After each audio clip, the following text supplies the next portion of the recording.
সকল সমালোচনা কাঁধে নিয়ে কমিটির দল তকমা পেয়ে গতকাল অপেক্ষাকৃত শক্তিশালী দল নোয়াখালী এক্সপ্রেসের মুখোমুখি হয়েছিল চট্টগ্রাম রয়্যালস দলটি।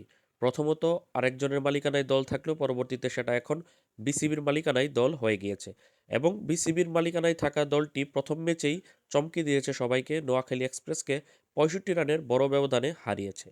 তবে এত ভালো জয়ের ম্যাচে তাদের দলে ছিল না বড় কোনো বিদেশি ক্রিকেটার, এমনকি তারা 4 জন বিদেশি ক্রিকেটার নিয়েও মাঠে নামতে পারেনি।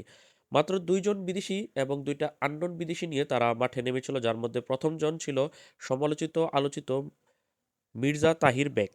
পাকিস্তানি এই 26 বছর বয়সী মির্জা তাহির বেক এই প্রথমেই বিপিএলে খেলতে নেমেছে এবং বিপিএলে তার প্রথম ম্যাচেই 7-4-2 ছক্কায় 115 স্ট্রাইক রেটে 69 বলে 80 রানের ইনিংস খেলেছে।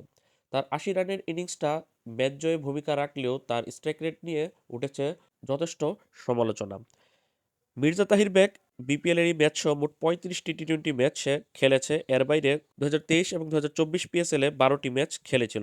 সে ছাড়াও এই দলে আরও একজন বিদেশি ক্রিকেটার ছিল, আফগান মাসুদ গুরবাজ।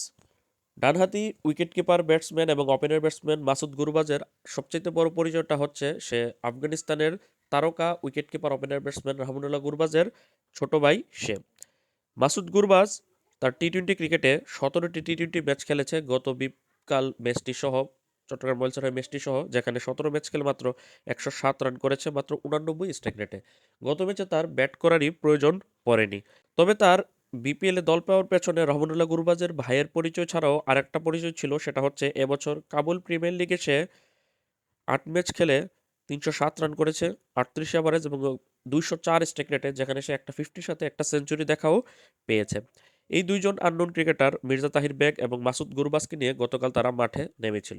তবে আজকে স্বস্তির খবর হচ্ছে আরও একজন বিদেশি ক্রিকেটার তাদের সাথে সিলেটে জয়েন করেছে, তবে তাকে নিয়েও রয়েছে যথেষ্ট সমালোচনা। কারণ সবশেষ 2025-এর জুলাই মাসে সে খেলেছে লিজেন্ডসদের ক্রিকেট ওয়ার্ল্ড লিজেন্ডস চ্যাম্পিয়নশিপ, যেখানে পাকিস্তানের সাবেক ক্রিকেটারদের সাথে একই দলে হয়ে খেলেছে। কোনো দেশের ফ্রাঞ্চাইজি লিগে এখন আর তার সেই নামডাকটা নেই। সবশেষ 2020 বিপিএলে ঢাকা প্লাটুনের হয়ে, যেখানে 9 ম্যাচ খেলে 124 রান করেছিল।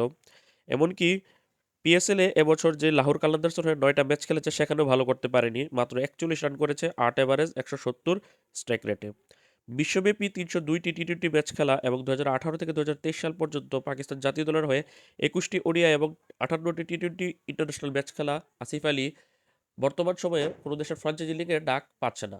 বিপিএল এখন শেষ ভরসা হিসেবে সে সুযোগ পেয়েছে। এখন দেখার বিষয় তারকাবিহীন দলে সে সুযোগ পেয়ে কীরকম পারফর্ম করতে পারে। একাদশে সুযোগ পেতে তার তেমন একটা ব্যাক পোহাতে হবে না, কারণ বাকি ক্রিকেটারগুলো তার চেয়েও আননোন ক্রিকেটার। তো এই ছিল সবশেষ আপডেট। এখন পর্যন্ত চট্টগ্রাম রয়্যালসের 3জন বিদেশি ক্রিকেটার হলো গত ম্যাচে খেলা 2 ক্রিকেটার মির্জা তাহির বেগ এবং মাসুদ গুরবাজ, এবং নতুন করে জয়েন করেছে Pakistani middle order batsman Asif Ali.